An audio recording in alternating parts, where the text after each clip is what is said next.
அமீருக்கு சிவகார்த்தியின் மேல என்ன கோபம்னு எனக்கு தெரியல. இல்ல அவர் வேற யாரை திருப்திப்படுத்துக்க அப்படி பேசுறாரான்னு தெரியல. எனக்கு நல்ல நண்பரா தான் இருந்தார் ஒரு காலத்துல. ஆனா அவர் பேசுற பேச்சு இது சினிமாவை நேசிக்கிற ஒரு மனிதர் பேசுற பேச்சா தெரியல. படம் கொடுத்து காசு கொடுத்து பாக்குறான் இல்லைங்களா, அந்த ரசிகன் தான் நீங்க சிவகார்த்திகேயனையும் அந்த படத்தை இயக்குனர் திட்டுவதற்கு அதிகாரம் படைத்தவர்கள் தான். நீங்களாம் ஓசியில பார்த்த ஆளுங்க, உங்களுக்கு என்ன ரைட் இருக்கு திட்டுறதுக்கு? ஆனால் மக்கள் மீது திணிக்கப்பட்ட வன்முறை சார், இதை விட கேவலமான படங்கள்லாம் வந்திருக்கு சார். அந்த படங்கள்லாம் தியேட்டருக்கு வந்திருக்கு. அப்ப என்ன பண்ணாரு இவரு? சிவகார்த்திகேயன் குறித்து பேசுற பலரும் ஒரு பர்சனல் பிரச்சனையை பேசாம தொடரதே கிடையாது. ஒரு கூட்டம் அதுக்குன்னே இருக்கு. ஆனா இவனுங்க சொல்லுவாங்க இணைய கூலின்ட்டு. இவனுங்க தான் அந்த வேலையை செய்யறது. உண்மை நிஜத்துல அந்த சம்பவத்தில் பாதிக்கப்பட்டவர்களுக்கு மாரி செல்வரா இன்னி வரைக்கும் எந்த விதமான சப்போர்ட்டும் பண்ணல, ஒரு விஷயமும் செய்யலன்னு குற்றச்சாட்டுகள் வந்துட்டு இருக்கு. நீங்க எடுத்து பாருங்க சமூக வலைதள ஊடகங்கள்ல. அதுல பாதிக்கப்பட்டு 2 கால்களை இழந்த ஒரு பெண்மணி பேட்டி கொடுத்திருக்காங்க. இந்த பிரச்சனை மலையாளத்துல மட்டுமா இருக்கு, இந்தியில இல்லையா? பரபரப்புக்காக சொல்லப்படுகிற ஒரு விஷயம் தான். அதனால இதுவரைக்கும் எந்த கமிட்டியும் போட்டு அந்த கமிட்டியில இந்த ஒரு விஷயங்கள் நடந்திருக்கு, இதுல இந்த தீர்வு கிடைச்சிருக்கு, இவர்களுக்கு தண்டனை வழங்கப்பட்டிருக்கு, இவர்களுக்கு ஒரு நியாயம் வழங்கப்பட்டிருக்கு, இவர்களுக்கான இழப்பீடு வழங்கப்பட்டிருக்கு. உண்மை வணக்கம். வணக்கம். இந்த பாலியல் குற்றச்சாட்டுகள் குறித்து இப்போ மலையாள இண்டஸ்ட்ரீஸ்ல தொடர்ந்து பேசிட்டு வராங்க. மலையாள இண்டஸ்ட்ரி கார்பரேட் லைஸ்க்கு ரொம்ப தடையா இருக்குது, நல்ல படங்களை கொடுக்குறாங்க இப்படிலாம் சொல்றாங்க. இந்த மாதிரியான குற்றச்சாட்டுகள் மூலமா இது கார்பரேட் ஆக்குறது, தமிழ் சினிமாலாம் எப்படி கோடிக்கணக்கில் பேசப்படும், அது மாதிரி கார்பரேட் ஆக்குவதற்கான ஒரு சதியும் இதுக்குள்ள இருக்குன்னு சொல்றாங்களே, அதுக்கு முகாந்திரம் இருக்கா? இல்ல, இது இந்த கோணத்தை நம்ம நிச்சயமா புறந்தள்ளிட முடியாது. நீங்க சொல்ற விஷயத்தை புறந்தள்ளிட முடியாது. ஆனா ஆக்சுவலா என்னன்னா, மலையாள இண்டஸ்ட்ரியில தொழிலே தொழிலா மட்டும் பார்ப்பாங்க. நீங்க மோகன்லாலா இருக்கலாம், மம்முட்டியா இருக்கலாம், ஒரு மிகப்பெரிய சூப்பர் ஸ்டார் நடிகர்கள்னு சொல்லிக்கலாம், நீங்க யாரவனா இருக்கலாம். ஆனா இதுதான் உங்களுக்கான சம்பளம், இந்த பட்ஜெட்டுக்குள்ள படம் எடுக்கணும், இந்த படத்தை இப்படிதான் நாங்க பண்ணுவோம், உங்களுக்கு சொகுசு வாழ்க்கையை நீங்க வாழ்வதற்கான விஷயத்த உங்களுக்கு கொடுக்குற காசுல வாழ்ந்துங்க. தயாரிப்பாளர் தலையிலலாம் அங்க நீ மிளகா அரைக்க முடியாது. இன்னொரு விஷயம், அங்க மிக முக்கியமான விஷயம், குறிப்பிடத்தக்க வேண்டிய விஷயம் என்னன்னா, அங்க ரைட்டருக்கு மரியாதை. ரைட்டருக்கு வந்தாங்கன்னா டைரக்டர்ல ஆரம்பிச்சு எல்லாரும் எந்திரிச்சு நிற்பாங்க. அந்த அளவுக்கு மிகப்பெரிய மரியாதை அங்க இருக்கு. எங்கே எழுத்தாளனுக்கு மரியாதை இருக்கோ அங்க மிகப்பெரிய ஒரு பெரிய பாராட்டும் உலகம் போற்றக்கூடிய படைப்புகள் வருவதற்கு வாய்ப்புகள் இருக்கு. கார்பரேட் கால் வைக்கிற எல்லா இடங்களையும் பார்த்தீங்கன்னா, கார்பரேட்காரனுக்கு படம் ஓடணுன்றது முக்கியமே இல்லை. அவன் தன்னைத்தானே வளர்த்துக்கணும், தன்னுடைய ஷேர்ஸை பெரிய லெவலில் ஆக்கிக்கணும். இப்போ தமிழ்நாடு படத்துல தமிழ் படங்கள்ல எல்லாம் பார்த்தீங்கன்னா, இன்னைக்கு எல்லா படங்களும் கார்பரேட்டை நோக்கி நகர ஆரம்பிச்சிச்சு. ஒரு படமும் குறிப்பிட்ட கார்பரேட் நிறுவனங்கள் படம் இருக்க ஆரம்பிச்சு. ஒன்றும் வேணாங்க, இப்போ ரிலீஸ் ஆகி ஓடிட்டு இருக்க வாழை எடுத்துங்களேன். வாழை ஒரு குறிப்பிட்ட கார்பரேட் நிறுவனம் தான் பண்ணியிருக்காங்க. மிகப்பெரிய பட்ஜெட்டை கொடுத்துட்டாங்க. அது எந்த அளவுக்கு அது உண்மைன்னு மாரி செல்வரை சொன்னாதான் உண்டு. கிட்டத்தட்ட 16 கோடி ரூபாய் கொடுத்துட்டு தான் சொல்றாங்க. 16 கோடிக்கு அதுல ஒண்ணுமே வேலை கிடையாது. தயாரிப்பு செலவாக 16 கோடி ரூபாய் செலவு பண்ற அளவுக்கு வாழை படத்துல ஒண்ணுமே கிடையாதுங்க. அதுல நடித்தவர்கள், அது எடுக்கப்பட்ட காட்சிகள், இது எல்லாத்துக்கும் சேர்த்தா மிஞ்சி போன ஒரு 4-5 கோடி தான் செலவாயிருக்கும். அப்ப 16 கோடி கொடுக்கப்பட்டு எடுக்கப்பட்ட படத்தை அவர்கள் எந்த அளவுக்கு பெரிய லெவல்ல அதை பூஸ்ட் பண்ணி மற்ற எல்லாருக்கிட்ட இருந்து காசை எடுக்கணும்னு நினைப்பாங்க பாருங்க. படம் நல்லா இருக்குது, ஓடுது, அதனால அது திரும்பி கிடைக்குது, அது வேற விஷயம். ஆனால் இந்த அளவுக்கு ஒரு வருவாயை உருவாக்குகிற கார்பரேட் நிறுவனங்கள் அதை எடுக்க தானே பார்ப்பாங்க. அப்ப உங்கள் தரம் இருக்கா இல்லையான்னு பார்க்க மாட்டாங்க. விளம்பரங்கள் மூலமாகவும் நீங்க எடுத்துட்டு வர விஷயங்கள்ல நீ மக்கள் மேல திணிச்சு மக்கள்கிட்ட காசை ராபரி தான் பண்ணுவாங்க. அதுதான் கார்பரேட் நிறுவனங்கள் பெரும்பாலும். இப்ப நீங்க மலையாள இண்டஸ்ட்ரியில இதை ஒத்துக்கிறதே இல்லை. அங்க எந்த கார்பரேட்டும் கால் வைக்கல இப்ப வரைக்கும். இதுல உள்ளான சதி இருக்குமானா இருக்க வாய்ப்பு இருக்கு. ஏன்னா இன்னைக்கு இந்த பிரச்சனை மலையாளத்துல மட்டுமா இருக்கு, ஹிந்தியில இல்லையா? ஹிந்தி படங்களில் நீங்க தென்னிந்தியாவை சேர்ந்தவர்கள் யாரும் போய் ஜெயிச்சதா எங்க வரலாறு சொல்லுங்க, ஸ்ரீதேவியை தவிர. ஆனா நம்ம கமலஹாசனே உலகநாயகன் சொல்ற கமலஹாசனே அங்க போய் திரும்பி வந்துட்டாரு. யாரும் போய் அங்க கோல் வச்சவே முடியல. ஏன்னா அங்க சவுத் இந்தியன் பீப்புளை எடுக்கவே மாட்டாங்க. அங்க நிறைய சிக்கல் இருக்குல்ல. இது எல்லா இடங்களிலும் இந்த பிரச்சனை இருக்கும். நீங்க பாலியல் ரீதியான பிரச்சனைன்றது சமீப காலமா ஒரு பரபரப்புக்காக சொல்லப்படுகிற ஒரு விஷயம் தான். அதனால கார்பரேட் சதி இருக்குதுன்னா நிச்சயமா இருக்க கூட வாய்ப்பு இருக்கும், அது இல்லாமலாம் இருக்கு. இப்போ சினிமா துறைக்குள்ள விசாக கமிட்டி ஏற்கனவே இந்த மாதிரி விஷயங்களை கண்காணிக்கிறது ஒரு குழு இருக்கிறாங்க. இப்படி குற்றச்சாட்டுகள் இப்படி ஏதோ ஒன்று வரும்போது எல்லாரும் ஒன்று ஒன்றா சொல்றாங்க, அதெல்லாம் முறையாக செயல்படுதா சினிமா துறைக்குள்ள? இது வரைக்கும் எந்த கமிட்டியும் போட்டு அந்த கமிட்டியில இந்த ஒரு விஷயங்கள் நடந்திருக்கு, இதுல இந்த தீர்வு கிடைச்சிருக்கு, இவர்களுக்கு தண்டனை வழங்கப்பட்டிருக்கு, இவர்களுக்கு ஒரு நியாயம் வழங்கப்பட்டிருக்கு, இவர்களுக்கான இழப்பீடு வழங்கப்பட்டிருக்கு, ஒண்ணுமே கிடையாது. எத்தனையோ கமிட்டி போட்டாங்க, எத்தனையோ பிரச்சனைகள் வந்துச்சு, எதுவுமே நடக்கவே இல்லை. இந்த கமிட்டி எல்லாம் அந்த நேரத்தை கண் துடைப்புக்காக போடுறது, அதுக்கப்புறம் அது நிறுத்து போயிடும், இல்லை அறிக்கை கொடுப்பாங்க, அது கிடப்பில் போயிடும், அதை செயல்படுத்த மாட்டாங்க. அதனால அதன் மேலாம் எனக்கு நம்பிக்கை கிடையாது. ஸோ இன்னொரு பக்கம் இயக்குனர் அமீர் அவர்கள் கொட்டுக்காளி படம் குறித்து பேசிய ஒண்ணு பயங்கர சர்ச்சையாயிருக்கு. படத்துல வந்து ஆரம்பமும் இல்ல, முடிவும் இல்ல. இத வந்து ஒரு ரசிகரை மீள் திணிக்கக்கூடிய ஒரு வன்முறை அப்படின்னு பேசுறாரு.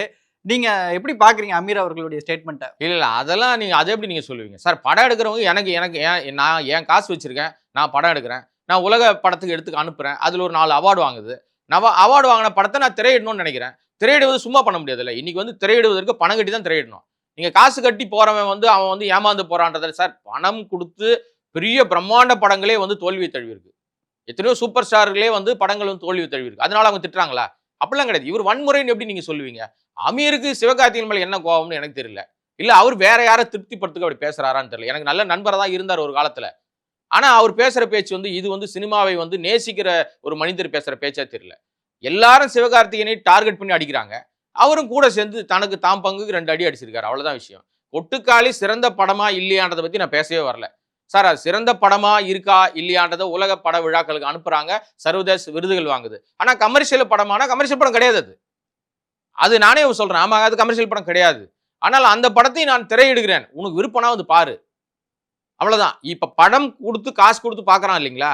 அந்த ரசிகன் தான் நீங்க சிவகார்த்திகேயனையும் அந்த படத்த இயக்குனர் திட்டுவதற்கு அதிகாரம் படைத்தவர்கள் தான். நீங்கலாம் ஓசியில பார்த்த ஆளுங்க. உங்களுக்கு என்ன ரைட் இருக்கு திட்டுறதுக்கு? மக்கள் மீது வன்முறை நீ எப்படி சொல்லுவீங்க? அதெல்லாம் ஏத்துக்க முடியாது. அமீர் பேசுனது ஏதோ உள்ளர்த்தம் வச்சு பேசுறாரு. சிவகார்த்திகேயனை அது வாண்டடா அவர் ஏதோ கார்னர் பண்ற மாரி தெரியுது. என் படமா இருந்தா நான் தியேட்டருக்கே எடுத்துட்டு வந்திருக்க மாட்டேன். அது உங்க விருப்பம். அமீர் வந்து நான் இந்த படத்தை தயாரித்திருந்தால் இது மாதிரி ஒரு படத்தை தயாரித்திருந்தால் நாங்க தியேட்டருக்கே கொண்டாட மாட்டேன் அப்படின்னு சொல்றது அவருடைய நோக்கம், அவருடைய எண்ணம். நீங்க நினைக்கிற மாதிரியே நான் நினைக்கணும்னு எப்படி சொல்ல முடியும்? எல்லாருக்கும் மாறுபட்ட கருத்து இருக்கும் சார். சிவகார்த்திகேயனுக்கு இந்த படம் இப்படி ஒரு படம், இந்த படத்தை நான் கொண்டு வந்திருக்கேன். வினோத்துக்கு ஒரு மரியாதை கொடுக்கணும். வினோத் அடுத்து நிறைய படங்கள் பண்ணணும். சார் அப்ப விருது கொடுத்தவங்களாம் பைத்தியக்காரனா? இந்த படம் நல்லா இல்ல. இந்த படம் சரியில்லை. இந்த படம் தப்பான படம். வாழ்த்தி பேசின அத்தனை இயக்குனர்களும் அப்ப வந்து அவங்களுக்கெல்லாம் அறிவில்லாதவர்களா? எனக்கு புரியவே இல்லை. இந்த படத்தின் மீதான உங்களுக்கு மாறுபட்ட கருத்து இருக்கலாம், சொல்லலாம். அது தப்பு கிடையாது. ஆனா மக்கள் மீது திணிக்கப்பட்ட வன்முறைன்ற வார்த்தை இருக்குல்ல, அது பெரிய வார்த்தை. அதை எதுக்கு அமீர் சொன்னாரு? ஒரு இயக்குனரா இருந்துகிட்டு அவர் சொல்லும்போது அது வேலிடா பார்க்க கூடாதா? இல்ல வேலிடா பாக்குறது இல்ல. நீங்க ஏதோ உங்களுக்குள்ள ஒரு பெரிய விஷயம் இருக்கு. சிவகார்த்திகேயனுக்கும் உங்களுக்கும் ஏதோ உள்ளான விஷயம் இருக்கு. இல்ல ஏதோ ஒரு நோக்கத்துக்காக அவரை நீங்க கார்னர் பண்றீங்க. அப்படிதான் நான் எடுத்துப்பேன். என் பார்வையில நான் ஒரு ஜேர்னலிஸ்டா நான் என்ன பாக்குறேன்? அமீர் பார்வையில அந்த படம் மிகச்சிறந்த படம். சரி ஓகே ரைட் ஒத்துக்கிறேன். அந்த படத்தை வந்து நீங்க தியேட்டருக்கு எடுத்துட்டு வந்துடக்கூடாது. உங்களுடைய பார்வை அதையும் ஒத்துக்கிறேன். மக்கள் பார்த்துக்கிட்டு திட்டுறாங்க. மக்கள் வந்து காசு கொடுக்குறவனுக்கு வழி தெரியும். அவனுக்கு ஒரு நல்ல படம் கொடுக்கல நீங்க. சரி அதை கூட ஏத்துக்கலாம். ஆனால் மக்கள் மீது திணிக்கப்பட்ட வன்முறை சார் இதை விட கேவலமான படங்கள்லாம் வந்திருக்கு சார். அந்த படங்கள்லாம் தியேட்டருக்கு வந்திருக்கு. அப்ப என்ன பண்ணாரு இவரு? இதை விட மிக மோசமான படம் சூப்பர் ஸ்டார் நடிச்ச படமே வந்திருக்கு. சமீபத்துல நிறைய பெரிய நடிகர்கள் நடிச்ச பேர் சொன்னா அவங்களாம் வருத்தப்படுவாங்க. அந்த நடிகர்கள் நடிச்ச படம் ஒரு ஷோ ரிலீஸ் ஆன அடுத்த செகண்ட் ஷோ பிரேக் ஆயிருக்கு. அப்ப அந்த நடிகர்லாம் இவர் பாராட்டினார்ல, அதெல்லாம் எதை வச்சு பாராட்டுறாரு? அதனால எனக்கு தெரிஞ்சு சிவகார்த்திகேயனை காலி பண்றதுக்கு ஒரு கூட்டம் தயாரா இருக்கு. அந்த கூட்டத்தோடு அமீரும் கை கோர்த்துட்டாரான்னு தெரியல எனக்கு. இல்ல இன்னொரு வார்த்தையும் சொல்றாரு. வாழை படம் ரிலீஸ் ஆகிறப்ப இந்த படத்தை ரிலீஸ் பண்ணுமா அப்படின்னு கேக்குறாங்கல்ல. இந்த ஒப்பீடுகள் எப்படி சார் புரியுது? இது அயோக்கியத்தனமான ஒப்பீடுங்க. சார் நான் படம் எடுக்கிறேன், நான் ரிலீஸ் பண்றேன். உங்களுக்கு என்ன வந்துச்சு? மக்கள் பார்த்து இப்ப வாழையை கொண்டாடுறாங்க மக்கள். கொட்டுக்காளி திட்டுறாங்க, திட்டிட்டு போட்டோம். இது வந்து நான் தான் வருவேன். இந்த படம் வரும்போது நீ வரக்கூடாதுன்னு சொல்றதுக்கு யாருக்கு ரைட் இருக்கு சார்? பணம் போட்டு படம் எடுக்கிறவங்களுக்கு தான் அந்த உரிமை இருக்கு. என் படத்தை நான் ரிலீஸ் பண்ணணுமா வேணாமா நான் தான் முடிவு பண்ணணும். நீ அவங்களோட ஏன் ஒப்பிட்டு வர நீ அப்படின்னு கேட்கறது உங்களுக்கு என்ன ரைட் இருக்கு? ஏறக்குறைய பார்த்தா வாழை பார்த்தீங்கன்னா வாழை வந்து இன்னைக்கு நல்லா ஓடிக்கிட்டு இருக்கனால வாழை மீது விமர்சனம் இருக்கு. உண்மை நிஜத்துல அந்த சம்பவத்தில் பாதிக்கப்பட்டவர்களுக்கு மாரி செல்வரா இன்னி வரைக்கும் எந்த விதமான சப்போர்ட்டும் பண்ணல, ஒரு விஷயமும் செய்யலன்னு குற்றச்சாட்டுகள் வந்துகிட்டு இருக்கு. நீங்க எடுத்து பாருங்க சமூக வலைதள ஊடகங்கள்ல. அதுல பாதிக்கப்பட்டு 2 கால்களை இழந்த ஒரு பெண்மணி பேட்டி கொடுத்திருக்காங்க. அதே மாதிரி அங்க வந்து காப்பாற்ற போனவர்கள் குறித்ததான எந்த விதமான ஒரு விஷயங்களையும் இவர் சொல்லவே இல்லை. ஏதோ சினிமாவுக்காக இவர் வந்து ஒரு சிம்பத்தி கிரியேட் பண்றதுக்கு வேலை பார்த்துட்டாருன்னு சொல்லிட்டாங்க. அப்ப விமர்சனம் எல்லாத்துலயும் வருது இல்லையா சார்? படம் நல்லா இருக்கு நல்லா இல்லைன்றது ரெண்டாவது தாண்டி சார் அவங்கவுங்க தயாரிப்பு நிறுவனம் தான் முடிவு பண்ணும். என் படத்தை நான் கொண்டாடலாமா வேணாமான்ட்டு. நீங்க உங்களுடைய விஷயத்த சொல்றீங்க. உங்களுக்கு ஒரு காரணம் இருக்கு, உங்களுக்கு ஒரு நோக்கம் இருக்கு அமீருக்கு. அவர் சொல்றாரு. அவர் எந்த மேடையில் அதை சொன்னாரு? இதே மாதிரி ஒரு படம் வந்திருக்கு, நீங்களும் இதே மாதிரி சர்வதேச விருதுலாம் வாங்கியிருக்கீங்க, உங்க படமும் வந்து தகுதியான படமா பாருங்க, அப்படிதான் நீங்க தியேட்டருக்கு எடுத்துட்டு வாங்க அப்படின்னு அவர் ஆலோசனை அங்க சொல்றாருன்னா அது அவருடைய விருப்பம். அதை அவங்க ஏத்துக்கிறாங்களா இல்லையான்றது நமக்கு தெரியாது. இந்த படம் மக்கள் மீது திணிக்கப்பட்ட வன்முறைன்னு சொல்றத அந்த வார்த்தை தப்பு. அவர் அந்த வார்த்தை பேசினது உள்ளர்த்தத்தோட தான் பேசியிருக்காருன்னு எனக்கு தோணுது. இப்ப நீங்களே சொல்லும்போது சொன்னீங்க சிவகார்த்திகேயன் வந்து பலரால் குறி வைக்கப்படுறாருன்னு. என்ன காரணம் சார் சிவகார்த்திகேயன் எதனால் குறி வைக்கப்படுறாரு? வளர்ச்சி தான், வேற என்னங்க பண்ண முடியும்? பின்புலமே கிடையாது. ஒரு சாமானிய ஒரு சாதாரண ஒரு தொகுப்பாளனா வந்து இன்னைக்கு ஒரு மிகப்பெரிய உயரத்துக்கு வந்து அடைஞ்சிருக்காரு. இப்ப எல்லாரும் சொன்னாங்க அவர் வந்து கொட்டுக்காலையில ஒரு விஷயத்த பேசிட்டாரு. அவர் என்ன பேசினாருன்னா, என்னை நான் இவனை நான் தான் ஆளாக்குனேன், நான் தான் ஆளாக்குனேன்லாம் எனக்கு சொல்ல தெரியாதுன்னு ஒரு வார்த்தை சொன்ன உடனே எல்லாரும் பயங்கரமா கடுப்பாய் பேசினாங்க.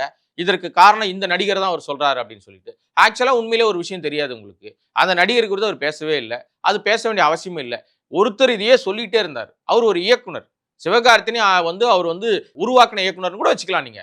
அவர் பல இடங்கள்ல போகும்போதெல்லாம் என்ன சொல்லுவார்னா, நான் தான் அவனை ஆளாக்கி விட்டேன். ஆனா அவன் இப்ப எனக்கு தேதியே தரமாட்டேங்கிறான்னு புலம்புவாரு. வேற யாரும் இல்ல, எழில், இயக்குனர் எழில். இதுல என்ன மறைச்சு பேச வேண்டியிருக்கு? அவர் சொல்ல வந்த விஷயமே இயக்குனர் எழில் பல இடங்கள்ல அதை சொல்லிட்டு இருக்காருன்றதுனால தான் இந்த மாதிரி நான் வந்து எல்லா இடங்களையும் சொல்ல மாட்டேன். நான் தான் ஆளாக்குனேன். இங்க என்ன பண்ணிட்டாங்கன்னா, பரபரப்பு எழில் பத்தி பேசினா பரபரப்பு வராது சார்.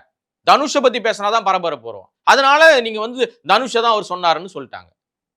இங்க இயல்புலயே காய்ச்ச மரம் கல்லடி படும்ன்ற மாதிரி சிவகார்த்திகேயனுடைய வளர்ச்சி பல பேருக்கு பிடிக்கல. ஏன்னா கிட்டத்தட்ட ஒரு 80-90 கோடி ரூபாய்க்கு மேல கடன் இருந்து எல்லா கடனையும் தன் மேல தலையில தூக்கி போட்டுக்கிட்டு கடனெல்லாம் அடைச்சி மீண்டு இன்னைக்கு ஒரு மாதிரி வேற ஒரு அடுத்த கட்டத்தை நோக்கி வரும்போது, நீ அதுல தப்பு பண்ணிட்ட, இதுல தப்பு பண்ணிட்ட, நீ பர்சனல் பஞ்சாயத்துல இருக்க. சார், ஒரு மனிதருடைய பர்சனலை பேசுவதற்கு எவனுக்கு அதிகாரம் இருக்கு? யாருக்கும் அதிகாரம் கிடையாது. ஆனால் தவறு செய்தா அதற்கான தண்டனை அவங்க அனுபவிச்சு போறாங்க. நீ கை நீட்டி பேசுறதுக்கு முன்னாடி உனக்கு எவ்வளவு பிரச்சனை இருக்கு? இன்னைக்கு சமூக வலைதள ஊடகத்தை திறந்து பாருங்களேன். சிவகார்த்திகேயன் குறித்து பேசுற பலரும் ஒரு பர்சனல் பிரச்சனையை பேசாம தொடர்றதே கிடையாது. ஒரு கூட்டம் அதுக்குன்னே இருக்கு. ஆனா இவனுங்க சொல்லுவானுங்க இணைய கூலின்ட்டு. இவனுங்க தான் அந்த வேலையை செய்யறது. அப்ப தப்பான நபர்கள் மூலம் முழுக்க முழுக்க வளர்ந்து வருகிற பெரும்பாலான நடிகர்களை குறி வச்சு அடிக்கிறது அது ஒரு அது ஒரு மேனியா சார். அது அதெல்லாம் மாற்ற முடியாது.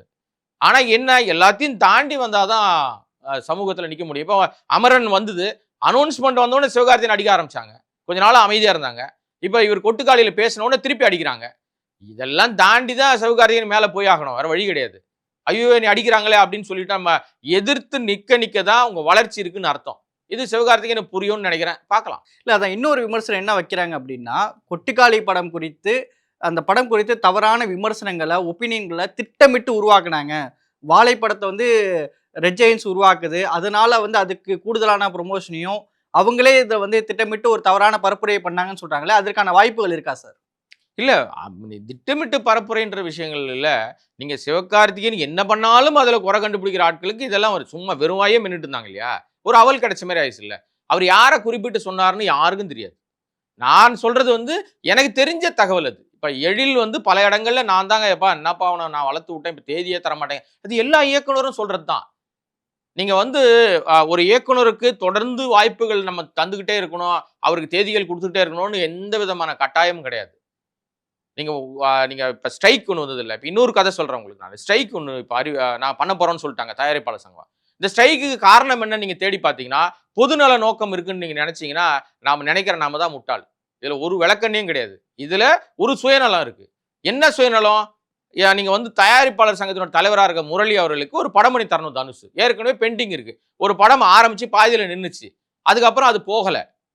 இப்போ அவருக்கு ஒரு படம் பண்ணி தர வேண்டிய கட்டாயத்துல அவர் இருக்காரு. அதுதான் ஒரு பெரிய நெருக்கடி. அதே மாதிரி 5 ஸ்டார் கதிரேசனுக்கு ஒரு படம் பண்ணி தரணும். அங்கேயும் ஒரு நெருக்கடி இருக்கு. ஸோ இதெல்லாம் சேர்ந்து தான் அங்க வந்து ஒரு பிரச்சனையாக வந்து நாங்க வந்து இண்டஸ்ட்ரியை காப்பாற்ற போறோம், நாங்க ரெட் போட போறோம், ப்ளூ போடுவோம், பச்சை போட போறோம். இந்த மாதிரி எல்லா கார்டு போட்டும் எனக்கு தெரிஞ்சு பல பேர் மேல போட்டாங்க. ஒண்ணு கூட செயல்பாட்டுக்கு வரவே இல்லை. இப்ப பாருங்க, நீங்க தேனாண்டால் அந்த பிலிம்ஸ் கம்பெனியோட தனுஷ் வந்து சரி ஓகே நான் உங்களுக்கு ஒரு படம் பண்றேன் ரைட் அப்படின்னு சொல்லி ஒத்து போயிட்டாருன்னு தகவல் 2-3 நாளா வந்துகிட்டு இருக்கு. அப்ப ஸ்ட்ரைக் என்னாச்சு? யாரை மிரட்டுறதுக்கு? இது வந்து தனிப்பட்ட விஷயத்துக்காக ஒரு அமைப்புகளை பயன்படுத்துறாங்க. அதான் சார் இன்னொரு கூடுதலா ஒரு விஷயம் சொல்றாங்க. அந்த தயாரிப்பாளர் ஸ்ட்ரைக்கு வந்து தயாரிப்பாளர்கள் வந்து உதயநிதி அவர்களுக்கு ரொம்ப கைப்பாவையா இருக்கிறாங்க. விஜய் அவர்களுடைய 2வது படத்தை காலதாமதம் படுத்துவதற்கு 2வது படத்துக்கு ஒரு இடையூறு ஏற்படுத்துவது தான் இந்த ஸ்ட்ரைக்குன்னு சொல்றாங்களே, அதற்கான வாய்ப்புகள் இருக்கா? இல்ல. அப்படிலாம் ஒண்ணும் கிடையாதுங்க. நீங்க யாரையெல்லாம் இன்னொரு விஷயம், தொழில் முடக்கம்னு ஒரு விஷயத்த பண்ணாலே சட்ட நடவடிக்கைக்கு மாட்டிப்பாங்க. இப்போ ஸ்ட்ரைக்கு இவங்க சொல்லிட்டாங்கன்னா இங்கே வந்து ஷூட்டிங் நடக்கல, இங்கே நடக்காது. போய் ஆந்திராவில் பண்ணுவாங்க, போய் வந்து அமெரிக்காவில் பண்ணுவாங்க. போய் தடுக்க முடியுமா? இங்கேருந்து போய் அமெரிக்காவில் போய் நீ ஷூட்டிங் பண்ணக்கூடாது தடுக்க முடியுமா? அதெல்லாம் ஒன்றும் கிடையாதுங்க. யாரும் யாருடைய தொழிலையும் தடுக்க முடியும். இன்னைக்கு வந்து காசு இருந்தால் ஷூட் பண்ணலாம். அதை போய் தடுக்கிறதுக்கு எந்த உரிமையும் கிடையாது. நீங்கள் மெம்பர் நான் மெம்பர்னு மாறி போச்சு இப்போ. ஸோ மெம்பரை வச்சு பண்ணுறியா, பிரச்சனை வந்தால் யூனியன் வந்து நிற்கும். நான் மெம்பரை வச்சு பண்ணால் நீயே எல்லாத்தையும் பார்த்துக்கணும். அதனால அதெல்லாம் நீங்கள் தடுக்கலாம் முடியாது. ஏன்னா விஜய்க்காக அவர் பண்ணுறாரு. இப்போ யூஸ்வலாகவே நீங்கள் வந்து திமுக அரசாங்கம் வந்ததுனாவே தயாரிப்பாளர் சங்கம் திமுக அரசாங்கத்துக்கு இணக்கமாக இருக்கும்னு சொல்லுவாங்க. ஏன்னா ராமநாராயணோட மகன் தான் முரளி தான் இப்போ தலைவராக இருக்கு. ராமநாராயணன் திமுகவோட நல்ல நெருக்கமாக இருந்தார். அதனால அதுக்காக இதெல்லாம் காரணம் சொல்லுவாங்க. அதெல்லாம் எடுபடாத காரணங்கள். அது ஒரு விஷயமே கிடையாது. நீங்க 69 முடிச்சுட்டு 70 கூட போவாரு விஜய். நீங்க கதை கேட்டு வச்சிருக்காரு. அதனால சினிமாவை தடுப்பது அப்படின்ற, அதுவும் பிரபல நடிகர்களுடைய படங்களை தடுக்கிறது அப்படின்றதெல்லாம் சும்மா பேச்சுக்காக பேசலாம். அது செயல்பாட்டுக்கு வராது. சரிங்க சார். நிகழ்ச்சியில் பங்கேற்று உங்களுடைய கருத்துக்களை பகிர்ந்து கொண்டமைக்கு நன்றி.